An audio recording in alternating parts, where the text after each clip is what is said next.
बिस्मिल्लाहिर्रहमानिर्रहीम। अस्सलाम वालेकुम। वर्ल्ड वॉइस न्यूज HD के साथ मियां अरसलान फहीम। नाज़रीन, आइए आपको लिए चलते हैं आज हेडलाइंस की जानिब। मियांवाली MM रोड हरनौली मोड़ के करीब एंटी नार्कोटिक्स फोर्स की कार्रवाई। ट्रक के खुफिया खानों से उम्दा किस्म की 26,000 ग्राम हीरोइन बरामद। मर्दान के 2 बैरून इजलाई स्मगलर गिरफ्तार।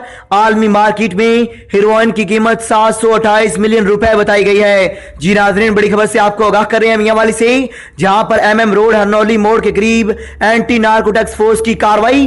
ट्रक के खुफिया खानों से उम्दा किस्म की 26,000 ग्राम हीरोइन बरामद। मर्दान के 2 बैरून इजलाई स्मगलर गिरफ्तार।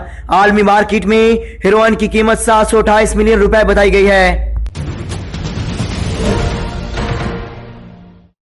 बहावलनगर में मौजूद हमारे रिपोर्टर मुबशर इनाम उल हक की रिपोर्ट के मुताबिक बहावलनगर में डिप्टी कमिश्नर मोहम्मद शुएब खान जदून की जेर सदारत DC ऑफिस के कमेटी रूम में कोरोना वायरस जायजा इजलास मुनक्किद हुआ, जिसमें additional deputy commissioner revenue Saifullah Sajid, CEO health doctor Shah Salim, MS DHQ doctor इनाम जमाली और दीगर महकमों के अफसरान ने शिरकत की। अजलास को बताया कि जिला बहावलनगर में कोरोना वायरस के 2,238 मुतशबा अफराद की सैंपलिंग की गई है और जिला में 1404 अफराद कोरोना वायरस नेगेटिव हैं, जबकि 684 के रिजल्ट बाकी हैं।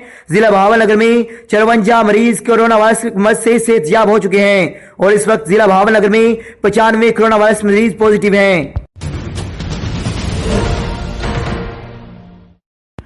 दोबारा सख्त लॉकडाउन की जानिब जा रहे हैं, ऐसा कहना था आजम खान सवाती का। सिंध बिलखसूस कराची की अवाम ने SOPs पर अमल दरामद नहीं किया। रिपोर्ट वजीर आजम को पेश करूंगा। वफाकी वजीर बराए इंसदाद मंशियात मानसेरा में वफाकी वजीर बराए इंसदाद मंशियात सेनेटर आजम खान सवाती का कहना है कि हम दोबारा सख्त लॉकडाउन की जानब जा रहे हैं। मानसेरा में मीडिया से बात करते हुए आजम खान सवाती का कहना था कि सियाहत न सिर्फ मुल्की बल्कि मकामी मताहत की रीढ़ की हड्डी है। चंद रोज में सियाहत को खोल दिया जाएगा। उन्होंने कहा कि कोरोना SOPs पर अमल दोबारा दरामद करने से ही मूजी मत से बचा जा सकता है। वफाकी वजीर ने खबरदार किया कि अवाम SOPs पर अमल दरामद नहीं कर रही, सख्त लॉकडाउन के फैसले करने पड़ेंगे। वीडियो अच्छी लगी हो तो हमारे YouTube चैनल को सब्सक्राइब कीजिए, वीडियो को लाइक कीजिए और कमेंट करना ना भूलिएगा। मजीद मालूमात के लिए विजिट कीजिए हमारी वेबसाइट www.worldvoicnewshd.tv।